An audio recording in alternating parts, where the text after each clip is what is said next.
conversions make sense when my portfolio is down? Possibly. This is the best time in my experience to be considering a Roth conversion anyway, with the end of the year. Because toward the end of the year, we have an idea of what our income is going to be this year, and therefore how much room we have to the next tax bracket to consider a Roth conversion, which for those of you who aren't familiar, a Roth conversion is taking pre-tax money that might be in your 401k, in a traditional IRA, moving it to a Roth IRA, which as it turns out, there is no limit of how much you can do in any given year.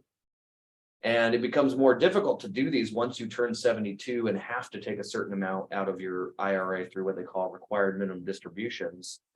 So oftentimes when somebody, even if somebody who's close to the end of their career, we have to look at what your income is and also what we project it to be in the future to see if now might be a good opportunity to do so. But to this person's point, the best time, if we could time this perfectly, the best time to do a Roth conversion is at the bottom of the market, or when a stock that we're converting is as cheap as it possibly is. Because for two reasons. A, because the value that's being taxed when we move that asset, let's say we take ExxonMobil stock when it was $40 a share, for instance, I think it was only a year and a half ago. We move it over to our Roth IRA. It only cost us income of $40 per share to do that. But then the other benefit, and that's compared to, let's say, $107 a share.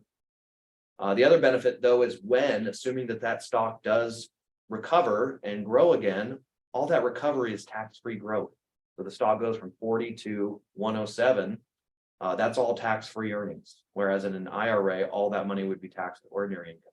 And even in a brokerage account, you'd have capital gains on that. So great question. Now's a great time to be considering this. Call us and schedule a 10 to 15 minute call to talk about your specific situation. We'll tell you what we think.